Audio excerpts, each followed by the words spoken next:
All right, shalom, shalom. First off, we have all praises, honor, and glory to Yahweh, Ba'ashem, Yahweh Shai, Ba'ashem, Rakakadash, Yahweh being the true name for the Heavenly Father, Yahweh Shai being the name for his only begotten Son, who the Lord Ignorantly calls God, and Jesus Christ. I want to give double honor to the elders and the apostles of Great Millstone, that taught me this truth and rule well. And citations to Jehovah, like pushing this truth in all honesty and sincerity.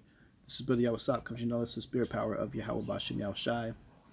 This lesson is going to be going into the herbs, okay, going into the herbs and the wild edibles, things that you can find within the wilderness, okay. That's important information to learn, because in the upcoming times that we're going to be in, Jacob's trouble, things such as a commodity such as going to a grocery store will not be available. Either they'll be closed from the wars and the riots, or you're going to be, the only way you can get in there is if you have the mark of the beast in your hand, which is the RFID microchip implant. So many brothers will need to learn, how to heal yourself and how to provide for yourself by actually going out to the wilderness in the woods to find what you need, man. Okay, so I'm just putting a lesson to the spirit of just going around in my own very own backyard as far as what I could find. Okay, but I'm gonna start off by reading this precept here. Give me a second. Turn this camera around. All right, so this is the book Ecclesiasticus, chapter 38, verse 4, and it says, "The Lord, which is Yahweh, hath created medicines out of the earth, and he that is wise will not abhor them." All right, so the medicines, the Lord said the medicines he created out of the earth, man. So if you're wise, you won't abhor them, meaning you won't ignore them. All right, so things that's going around such as plagues and pandemics and diseases, pestilence, such as the coronavirus. All right, you're gonna need to know about the medicines of the earth, man. And if you're wise, you won't ignore those things. You're gonna actually seek that more and get understanding and look at the medicinal uses for them. You should know these things, okay? But ultimately, you're gonna need faith as well, and you're gonna need permission from Yahweh Ba'ashem Yahweh Shai to take that healing and affliction off of you, because he may be putting it on you for a reason. He might just want to be building up your immune system to where you come down with a small little cold, or or a virus, or whatever it is that might be building up your immune system for what else he's getting ready to unleash upon Babylon the Great. Okay, so let's go ahead and I'm gonna play the clip as far as what I found out in my own backyard. All right. One thing the scriptures do say is knowledge and wisdom shall be the stability of thy times. So you need to have knowledge and wisdom of the scriptures and this truth for your salvation and repentance and understanding the scriptures. But you also need to have knowledge and wisdom what the Lord commanded us what to do as far as how to heal ourselves. And the scriptures say that basically know the herbs, man. He said the herbs of the earth, roughly paraphrasing, are for healing, and he that is wise will not abhor them. And we'll grab some precepts out as well. I'm gonna try to be out here as quick as I can as possible, but it is raining. I'm getting water on my screen, Salakia. I'm trying to prevent it from getting on my phone, but kind of out here in the rain right now. I should have brought an umbrella, but I'm just in my very own backyard, man, and things that I'm gonna be finding in the backyard, I'm gonna spot out and get them on camera, and then I'll go into another more in-depth lesson as far as bringing precepts out that coincide and actually give you articles that describe in depth of everything that I'm going to show you. Okay, so just right in front of me here, I'm going to go ahead and zoom in, kind of adjust the brightness here. All right, so this is the first thing you see here. This is called ground ivy. This is not poison ivy, but ground ivy. And there's another more specific name for it, and I'll grab it, like I said, once I break down in detail what these are. This is something that is edible as well. It was actually brought over here basically from the east over there in Europe. It's not native to North America, but they brought it over here as a medicinal plant. This thing is used for like inflammation. It can be used to treat tendonitis, which is hearing loss. And this is something that's growing in your backyard. You can eat that in a salad. I would boil it down with just one of the things that you can eat. Okay? Now, right next to that that's growing is you have violets. Okay, violets have contain lots of vitamin C, and many people make lemonade out of those things. All right, so I'm gonna kind of just walk around, and you can spot how many is out here. So you got ground ivy, and you got violets. Okay, now another thing right here, this is called white clover. This is completely edible as well. It's packed with nutrients and vitamins. All right, and what you do have to do with white clover though is I don't recommend eating it raw. I mean, you can if you really need to, but it's recommended that you boil it down, and you cook it as you would collard greens, boiled. Okay, so walking a little bit further here, there's something else that's spotted. This is your common dandelion. Dandelion flowers are extremely beneficial. Dandelion flowers, the flower part of it, is the part that has been proven to cure cancer and kill cancer cells. There are people that have been cured, reports of people being cured just off of making dandelion tea, of going out and collecting these flowers and then soaking them in water and then and drinking it, man. Okay, now here's another thing that I gathered from my front yard. The tree's not in my backyard, but a lot of you seen these, like these helicopters, they fall from the tree. They call them helicopters, or what they're called is maple seeds. But a lot of, as a kid, you see these falling, they spin like helicopters coming down. These are completely edible, man. Okay, what you want is, you can see here that insects and birds have already gotten to it. That's one indication that something that's edible. But this one hasn't really been touched yet here. It has 2 seeds in it. You can eat those seeds, man, and get a little bit of protein and vitamins as well. All right, so that's something that you can eat. Salakia. Okay, that's something that you can eat there. All right, so I'm gonna just kind of leave that there, and we'll keep it moving, and we'll spot some more stuff as we go. Okay, so let's see here, what else have we got growing? All right, here's another very important plant as well. This one right here. All right, so this is called your broadleaf plantain. These are very common. You can find these in your sidewalks. Okay, your broadleaf plantain, you can eat this raw. It's recommended you boil it as well. But this is your nature's neosporin. Okay, this also will pull poison out of a snake bite. If you make what they call a poultice out of it, which is a big packed mush of herbs, you can make it, put it into a sock or a cloth, and you put it on top of a wound, and it'll heal it, man. It's very, very powerful antibiotic, and has also antiviral properties in it as well. This is broadleaf plantain. Now, going forward a little bit more here, you can see them growing here. Okay, and these are things, again, this is my own backyard.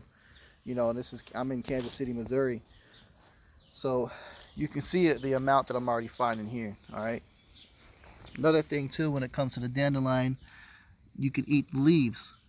All right, the dandelion leaves, hey, you eat them just like you would collard greens, man. Cook them down and boil them up. Okay, now going a little bit further here,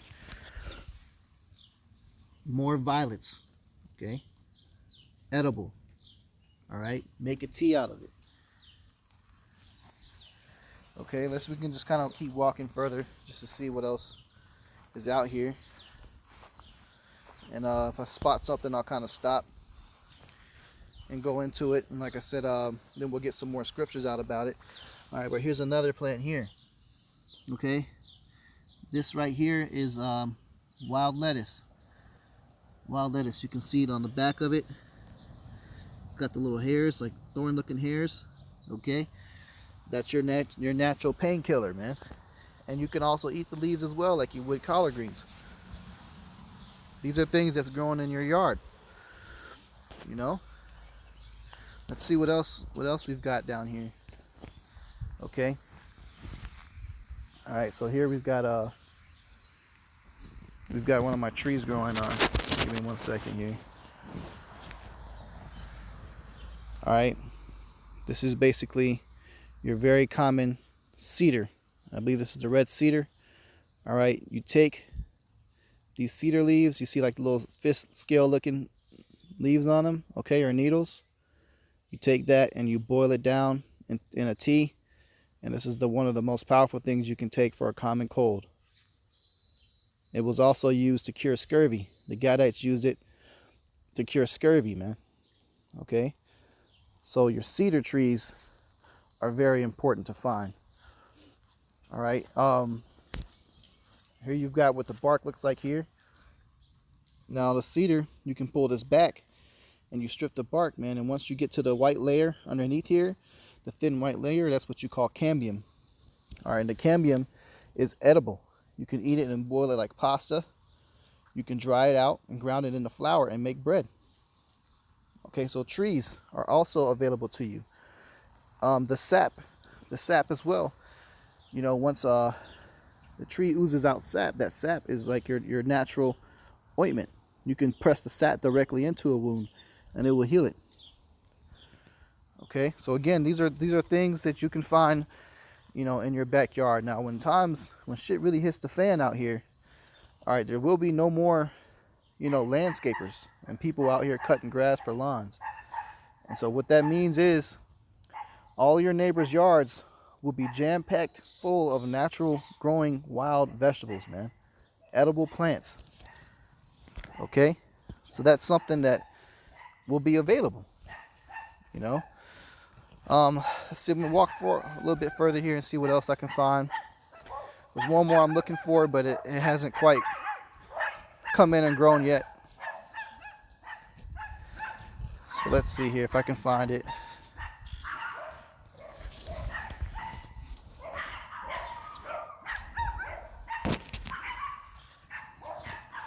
Oh my, the neighbor's dogs are barking. All right, here we go, right here. Here's another, man. This is dead nettle right here. Okay? This is also edible. It has extremely good medical benefits for it. All right? So that's definitely something to take note of. And then we have some smaller ones here. Let's see. Okay, those leaves are a little bit different. Look like garlic mustard, but I don't think that one was. But okay, but you see there, you got dead nettle. All right, here's more clover here. This is white clover. You know, you can actually buy seeds at the grass store, and some people make clover lawns. Instead of having grass lawns, they'll just overgrow their lawns with clover, and it'll stay a specific height, and they won't ever have to cut their grass again because it'll be full of clover. But you also have a yard full of food. Okay, because clover is completely edible. Okay, well, let's see if I can find, there's another kind of clover. Lord's will, if it's growing here yet. If not, it will be soon.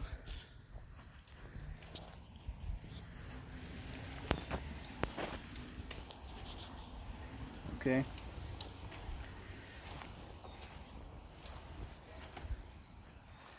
Alright, looks like so far that's most of the things that that's most common that I usually can identify that's grown.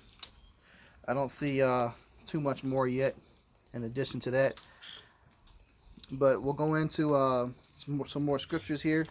All right, here's some more dandelion, and we'll talk about some of the things that I just pointed out and identified to you.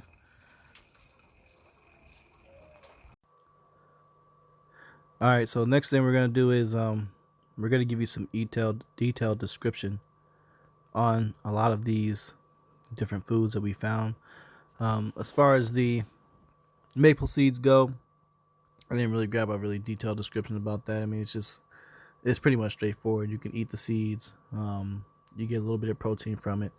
Tastes like Adami soybeans. All right, but I got the picture on the screen a little up close so you can see what those look like. Those are edible.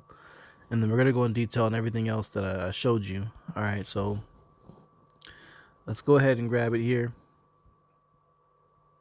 Okay.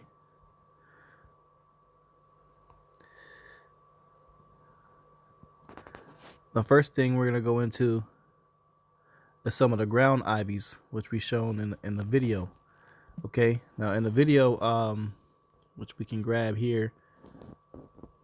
one thing the scriptures do say is knowledge and wisdom shall be the stability of that. All right, so go in here. You can see the ground ivy there that we showed within the video. Okay, so the ground ivy is the first thing we're going to go talk about. It's also I guess identified as creeping Charlie. Okay, it says, is creeping Charlie edible? As a matter of fact, yes, creeping Charlie, also known as ground ivy, is edible. All right, it says creeping Charlie is native to Europe and southern Asia, but was brought to North America for use medicinally. It rapidly naturalized and is now found everywhere in North America, with the exception of the desert, southwest, and coldest provinces of Canada. Okay, this is back in the day. However, folks were eating creeping Charlie as a cure-all for a variety of ills, from congestion to inflammation to tendinitis. All right, so a lot of people right now, it's allergy season. You know, you got this coronavirus going around, you got flu virus going around, you got the common cold going around. And what that brings is congestion. So if you're congested, this is something that you can take for that. And all you need to do is simply make a tea out of it. You know, get the roots of it. Okay. And also, if you suffer from inflammation from, you know, certain muscles or wherever it is in your body it's inflamed, you could take it for that. And tendinitis as well. All right. So this clearly has, benefits to it. It says, aside from that, ground ivy is best used when the leaves are young and less potent. It can be eaten fresh, although it's a bit tangy. Leaves can be cooked just as you would spinach. The dry leaves can be used to make tea, or are often combined with verbena or lavage. And of course, ground ivy apparently tastes great in beer. All right, so there you go. That's a wild edible, man. The ground ivy.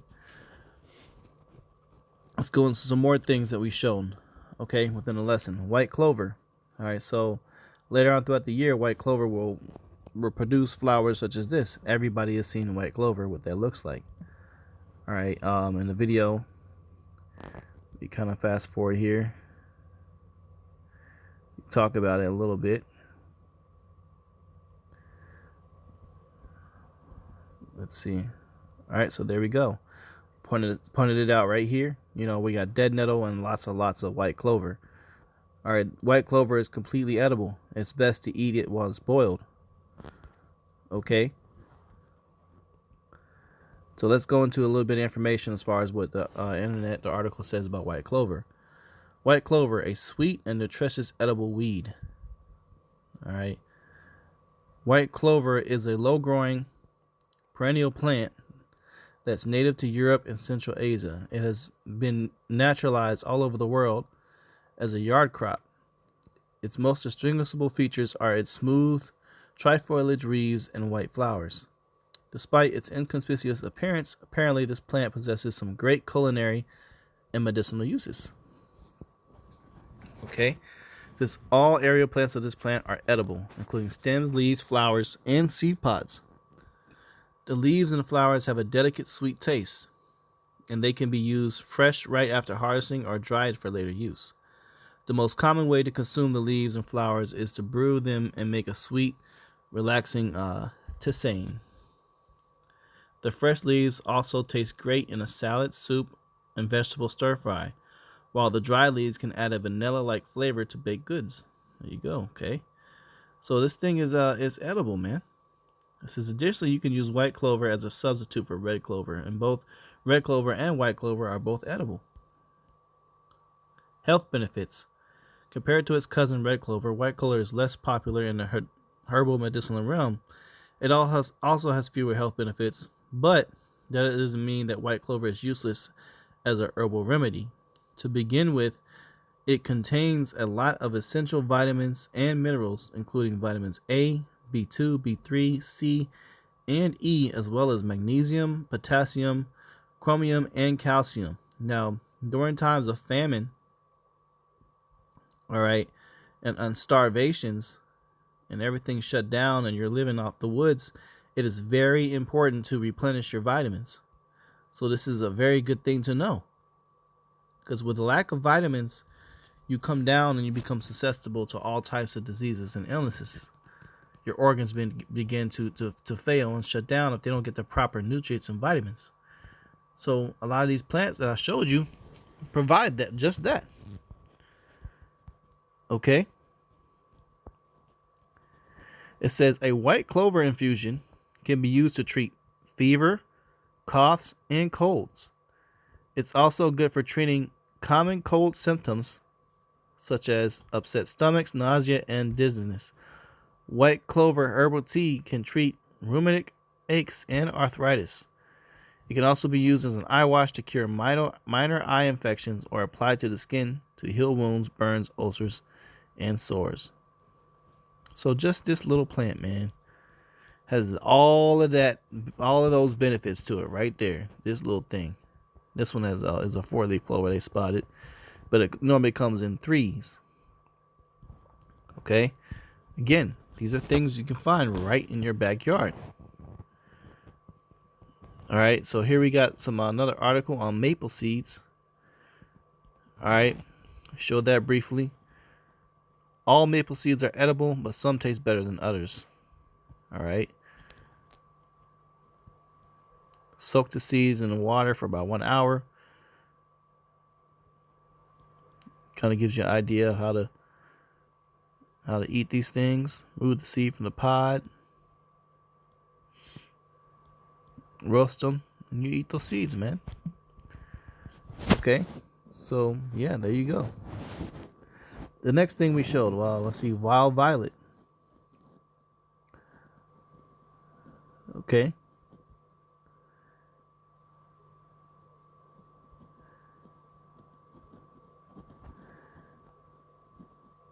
There you have it there. Let's go into some more details on wild violet.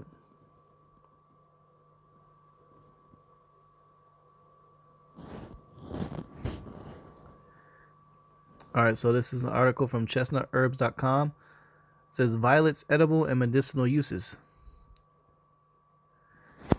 All right, let's check it out here. It says violets are welcome weeds in my garden. In fact, common blue violet, my particular band of violet garden guests, is native to parts, which is more than I could say for myself. All right, so let's go into a little bit more information here.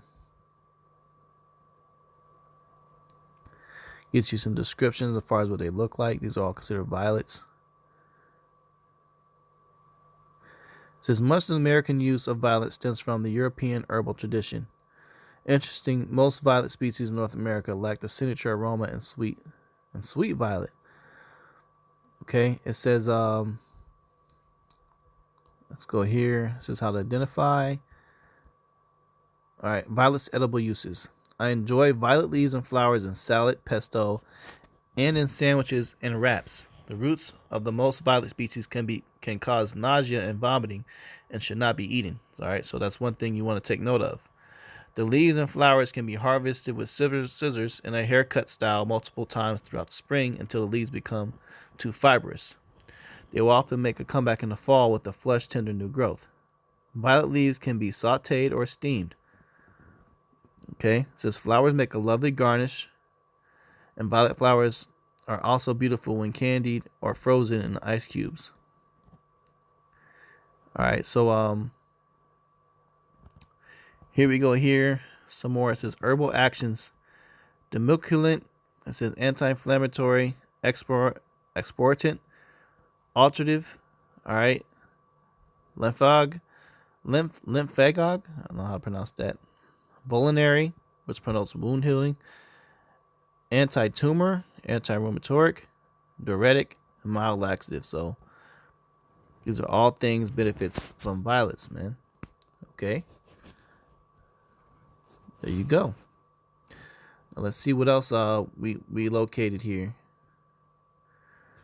All right, we talked about the cedar tea because we showed you one thing the scriptures do say. All right, we went into cedar. Okay, So now we're going to read about cedar, what we found. Health benefits of cedar. Cedar, also known by its Latin name, Thuja occidentalis, is abundant throughout the world, especially here in Canada where I live. According to the ancient native North American, cedar was the first tree in creation and is one of the most powerful medicinal plants in the world. Modern day herbologists will agree cedar packs a very powerful punch when it comes to healing properties and has been used extensively in both herbalists and natives alike for hundreds of years to treat a number of ailments, including fevers, relief from cough and bronchial conditions, thanks to its powerful expectorant properties, rheumatic complaints, skin conditions such as psoriasis and warts. Cedar baths are great for this. Help bring on delayed menstruation through its specific reflex action on the uterus. For this reason, cedar must be avoided during pregnancy. Urinary incontinence, combating ringworm and thrush when used externally, thanks to its antifungal properties. And dandruff. Okay, so that's pretty cool, man. So cedar's main action is due to its stimulating and nutrient-infusing volatile oil. The oil gives cedar its superpowers. An estrogen effect, meaning that it is effective for reducing secretions and discharges, as well as excellent expectorant effect, meaning it helps the body release excess mucus from the respiratory system. Which, hey, I can testify to that. I've been suffering from congestion for a minute, and I went in my backyard and got some of those cedar needles, and I made tea out of it, and now my cough is almost completely subsided. It says add these to the actions. The fact that cedar is extremely high in vitamin C, and you can see why it's effective in treatment of chest colds. So if you got a cough or cold, taking cedar tea is the best thing for that, man. Cedar is also high in compounds called, I don't know how to pronounce that, proanthocyanins, which are considered to be important to helping prevent cancer, as well as resveratrol, an antioxidant associated with anti-aging and cardiovascular health. So cedar is very, very good, man. All right, going into that, we also talked about the cambium, the edible bark, and this article goes into that. Okay, it says certain genre of another plant family specific to two species of arboretites, Thuja cedars, also have an edible and nutritious inner bark. These are western red cedar, which is what was in my backyard, and eastern white cedar. Native peoples would harvest it and dry it and grind it into powder for use when traveling or as an emergency, on the advice of native peoples. Jacques Cartier, a French explorer, used the eastern white cedar to treat scurvy among his crew.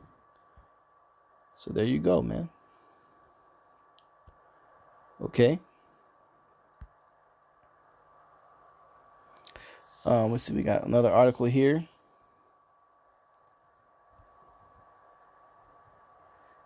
All right, this article goes into edible weeds that are safe to eat and how to use them. All right, and dandelions is one of them.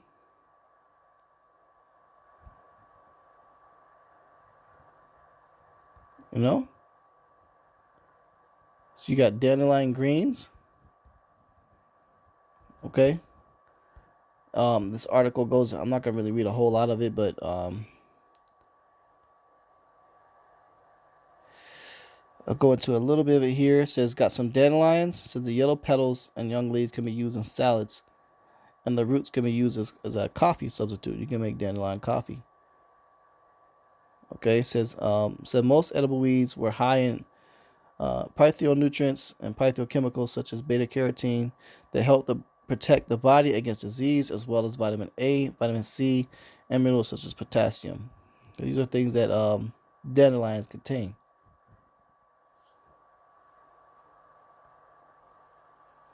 Okay. There's a lot of benefits to that.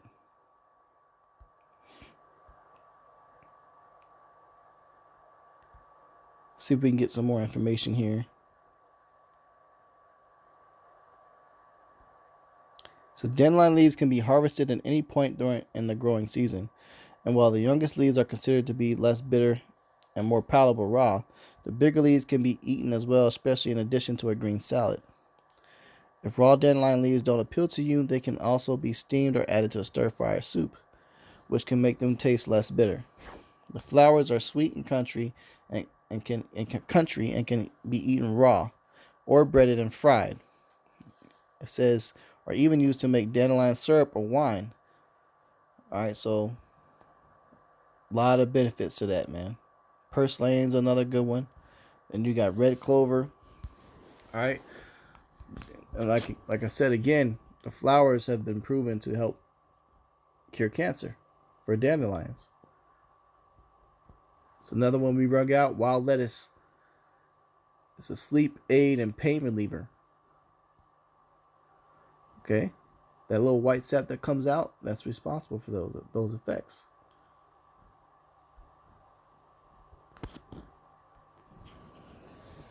One of the other ones we saw towards the end of the video says 4 reasons to go and find purple dead nettle. Okay. We'll get some benefits to it. It says purple dead nettle is edible. In fact, you can eat the entire plant. It has a mild, slight, grassy, somewhat floral flavor, and the purple tops are even a little sweet. Alright, so you can definitely eat it. Says you can blend it into smoothies. Says it's highly nutritious. The plant is highly nutritious. It's abundant in vitamins, particularly vitamin C, along with iron and fiber, while the oil in the seeds is packed with powerful antioxidants. Purple dead nettle offers a host of medicinal benefits. The plant is renowned for its medicinal benefits and is considered to be anti-inflammatory, antibacterial, and antifungal. It is also diuretic and an astringent or a diaphoric. Purple dead nettle is known for reducing allergy symptoms. So those of you that are suffering from allergies right now, this is something you can take. In fact, antifungal and antibacterial compounds are currently being studied in an attempt to explain the reason behind its medicinal abilities linked to allergies. People can also protect allergy sufferers from secondary infections of the throat and bronchi. So that's good to know. That's something I just learned, man. You know, I've got a son that's suffering from allergies right now, and this is something that, you know, I can provide to him. They help. You know, in the wilderness, in the woods, many people got allergies. This is something that helps with that. So the Lord got an answer for everything, man.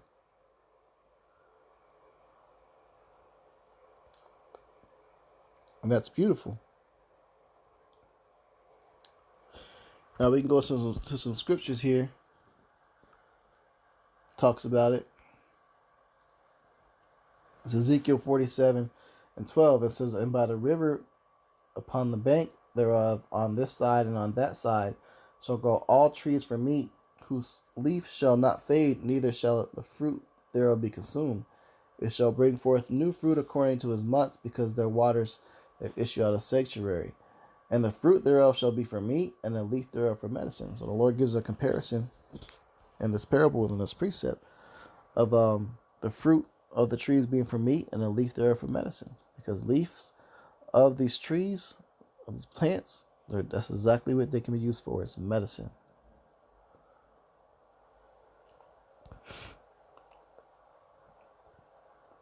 This is Revelation 22:2. It says, in the midst of the street of it, and on either side of the river, there was a tree of life, which bare 12 manner of fruits, and yielded her fruit every month, and the leaves of the tree were for healing of the nations.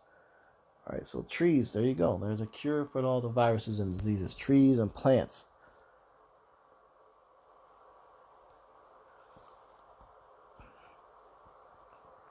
You know, that's a beautiful thing, man.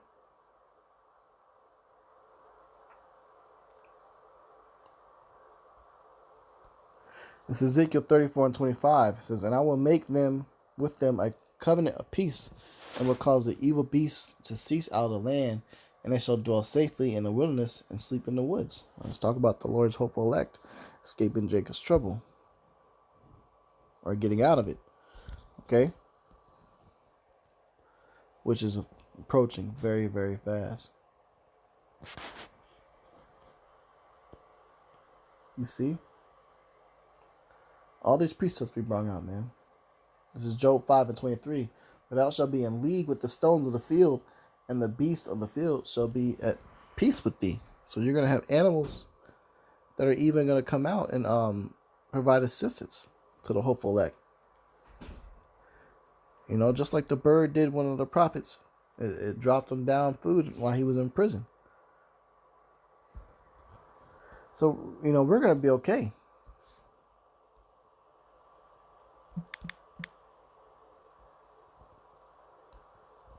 This is Isaiah 65:13. Therefore, thus saith Yahweh, behold, my servant shall eat, but ye shall be hungry. Behold, my servant shall drink, but ye shall be thirsty. Behold, my servant shall rejoice, but ye shall be ashamed. So we're going to be eating and drinking and be comfortable during this time period, man. The rest of you people are going to be starving and not knowing what to do. Well, brothers are very knowledgeable in what's going on in the world. We can get that here. This is Isaiah 33:6. And wisdom and knowledge shall be the stability of thy times, and strength of salvation. The fear of Yahweh is his treasure. Okay, so having that wisdom and knowledge is going to allow you to know things like how to start a fire, how to catch a fish, how to hunt a deer or hunt a turkey. Okay, how to clean a fish, all those things, man. That's that wisdom and knowledge which people are supposed to be seeking for in these end times. A lot of people just won't have any of this. This is why, hey, those men that's been out in the corners teaching, people are going to begin to try to find them for answers, because they're now realizing that everything we said was true. Ezekiel 34:25. And I will make with them a covenant of peace, and will cause the evil beast to cease out of the land, and they shall dwell safely in the wilderness and sleep in the woods. You know what? At some point, all brothers are going to be losing their houses, their apartments, and everything. And they're going to have to flee and sleep in the woods. These times are coming up, man.